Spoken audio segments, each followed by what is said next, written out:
bergerak untuk amal dan hatimu beserta zat, yang mana amal itu ditujukan kepada Allah. Apabila hal ini sempurna bagimu, maka hatimu menjumpai mata yang dapat melihat. Makna menjadi bentuk, yang gaib menjadi hadir, berita menjadi terang. Hamba apabila baik karena Allah, maka Allah bersamanya dalam semua keadaan. Allah mengubahnya, menggantikannya dan memindahkannya dari satu keadaan kepada keadaan yang lain. Seluruhnya menjadi berarti, seluruhnya menjadi keimanan, keyakinan, pengetahuan, pendekatan dan kesaksian.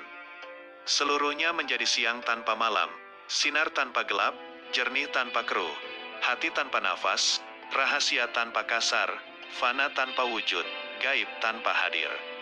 Seluruhnya menjadi kitab gaib dari mereka dan dirinya. Seluruh ini pangkalnya adalah jinak kepada Allah, sehingga kejinakan ini sempurna antara kamu dan Allah. Ubahlah karenanya sesuatu yang dia benci dari nafsumu sehingga dia, Allah, memberimu apa yang kamu sukai. Jalan itu luas, berdirilah dan teguhlah, beramallah dan jangan lalai selama tali dengan dua ujungnya di tanganmu.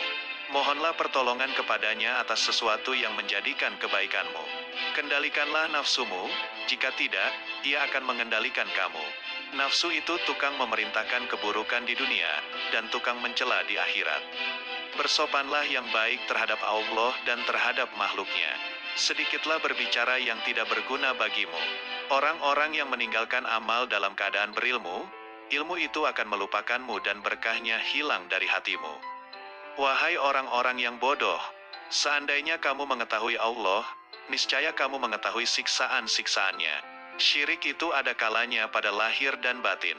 Syirik lahir ialah menyembah berhala, sedangkan syirik batin ialah berpegang kepada makhluk dan memandang mereka dapat memberi kemudaratan dan manfaat. Wahai anak, janganlah kamu menuntut sesuatu kepada seseorang. Dan jika kamu mampu untuk memberi dan tidak mengambil, maka lakukanlah. Kamu melayani dan kamu tidak minta dilayani oleh orang lain, maka lakukanlah. Suatu kaum itu disibukkan untuk memberi kepada makhluk. Mereka mengambil dan memberi, mengambil dari karunia dan rahmat Allah dan memberikan kepada fakir dan miskin yang ditimpa kesempitan. Mereka tunaikan hutang orang yang berhutang yang tiada kuasa untuk melunaskannya. Mereka adalah raja-raja, bukan raja-raja dunia, karena raja-raja dunia itu mengambil dan tidak memberi, sedangkan kaum itu mengutamakan orang lain dan menunggu-nunggu orang yang tidak hadir. Mereka mengambil dari tangan Allah, bukan tangan makhluk. Usaha anggota badan mereka untuk makhluk, sedangkan usaha hati mereka untuk mereka sendiri. Mereka berinfak, memberikan harta, itu karena Allah bukan karena hawa nafsu, bukan karena pujian dan sanjungan. Tinggalkan kaum yang sombong terhadap Allah dan terhadap makhluk, karena sombong itu termasuk sifat orang-orang pemaksa, yang mana mereka dibenamkan ke dalam neraka jahanam. Apabila kamu marah kepada Allah, maka kamu sombong kepadanya. Jadikanlah akhiratmu itu sebagai modalmu, dan jadikan dunia itu sebagai keuntunganmu. Gunakanlah seluruh waktumu untuk menghasilkan akhiratmu.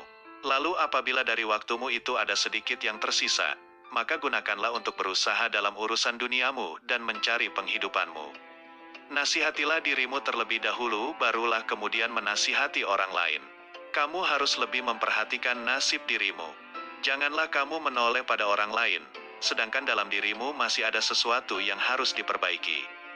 Janganlah kamu takut kepada makhluk dan janganlah kamu berharap kepada mereka, karena hal itu menunjukkan betapa lemahnya imanmu. Hendaklah engkau istiqomah dalam cita-citamu, sehingga engkau memperoleh ketinggian, karena Allah Subhanahu wa Ta'ala akan memberimu sesuatu yang layak dengan cita-citamu, dengan kebenaran dan keikhlasanmu. Bersungguh-sungguhlah engkau, songsong dan kejarlah, karena sesuatu itu tidak akan datang kepadamu begitu saja tanpa berusaha memperolehnya, sedangkan engkau mempunyai kewajiban untuk melakukan amal kebaikan sebagaimana engkau diwajibkan untuk mencari rezeki. Selama hidup di dunia ini, yang terbaik adalah menyelamatkan hati dari buruk sangka. Orang itu dikatakan dekat dengan Allah selama dia meluangkan waktunya untuk berzikir setiap hari. Bantulah orang fakir dengan sebagian harta kalian. Jangan pernah menolak pengemis, padahal kalian mampu memberikan sesuatu untuknya baik sedikit maupun banyak. Raihlah kasih sayang Allah dengan pemberian kalian.